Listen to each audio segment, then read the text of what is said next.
এই শাওয়াল মাসের সবচাইতে গুরুত্বপূর্ণ ফজিলত শাওয়াল মাসের 6টি সিয়াম রাখা। বলি সুবহানাল্লাহ। কারণ যে ব্যক্তি শাওয়াল মাসের একাধারে অথবা গ্যাপ গ্যাপ দিয়ে 6টি সিয়াম পালন করবে, রমাদান সহ শুরু করে এই 6টি প্লাস করে, তার সারা বছরের সওম রাখার সওয়াব আল্লাহ সুবহানাহু ওয়া তাআলা দিয়ে দিবেন। তার মানে রমাদানের 30 এবং শাওয়াল মাসের বাকি 11 মাস। সুতরাং এই যে গুরুত্বপূর্ণ একটা মাস আমরা পেলাম, সিয়াম কয়টা? মাত্র 6টা সিয়াম রাখার কারণে 11 মাস সিয়াম পালন করার ফজিলত আল্লাহ তাআলা দিয়ে দিবেন।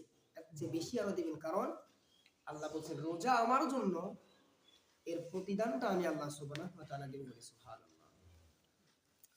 আমরা যারা এখনো রাখি নাই, আমরা চেষ্টা করব ইনশাআল্লাহ তাআলা, কারণ চেষ্টা করলে আমরা পারব। এক সপ্তাহে 6 দিন হয়, 6 দিন রাখতে পারতেছেন না, সংসারের চাপ আছে, রাখার দরকার নেই। কারণ যেটা সুন্নত এবং নফল সেটা আপনার ব্যক্তিগতভাবে আপনি রাখতে পারেন।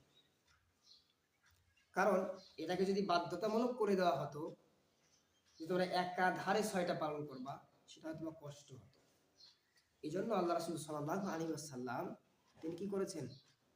তিনটাকে বাধ্যতামূলক করে দিয়েছেন সুন্নাহ হিসেবে, তবে একাধারে রাখাটা না। আপনারা চাইলে এখনো সেটা একাধারে রেখে 6টি রোজাকে পরিপূর্ণ করতে পারেন।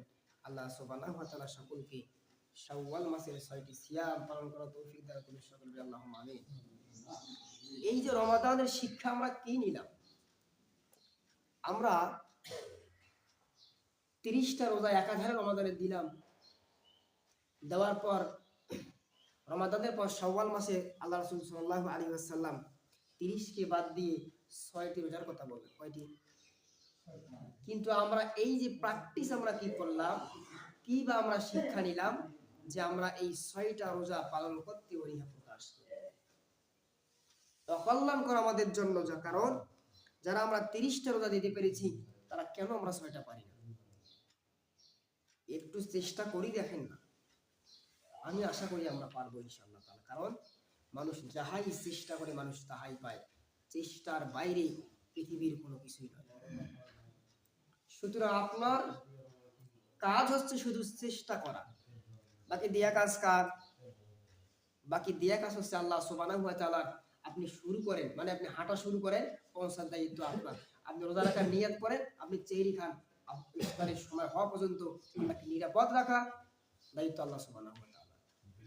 কিন্তু আমরা সেহরিও খাই না, আমরা নিয়তও করি না। আর নিয়ত যদি করে দুর্বল, তাহলে আমরা উঠতে পারি না। কারণ যাদের নিয়ত দুর্বল, তারা তো উঠতে পারবেই না। সবল আমাদের স্ট্রং, শক্তিশালী একটা নিয়ত থাকতে হবে, যে আমি শাওয়াল মাসের যেহেতু ফজিলতের কথা বলা হচ্ছে, সুতরাং শাওয়ালের ফজিলত অত্যন্ত গুরুত্বপূর্ণ। আমি অসুস্থ থাকা সত্ত্বেও, যদি বা অসুস্থ থাকলে রোজা ফরজ নয়, কিন্তু শারীরিকভাবে আমি সক্ষম আছি রোজা থাকার জন্য, আবহাওয়া অনেক সুন্দর আছে, কিন্তু আমি অজুহাত দিয়ে আমি থাকতে পারতেছি না। সুতরাং রমাদানের 30টা আপনি কি শিখলেন? এ থেকে বুঝে যায় রমাদান শুধু এসেছে আপনাকে উপবাস রাখার জন্য, পানাহার থেকে বিরত রাখার জন্য, শিক্ষা গ্রহণ করার জন্য। সুতরাং আপনাদের উচিত রমাদানের 6টা রোজা রাখা। আমরা সবাই সবার জন্য দোয়া করবো ইনশাআল্লাহ তাআলা, যেন আল্লাহ সুবহানাহু ওয়া তাআলা আমাদেরকে শাওয়াল মাসের 6টি সিয়াম পালন করতে তৌফিক দান করেন। সকলে আল্লাহুম্মা আমিন।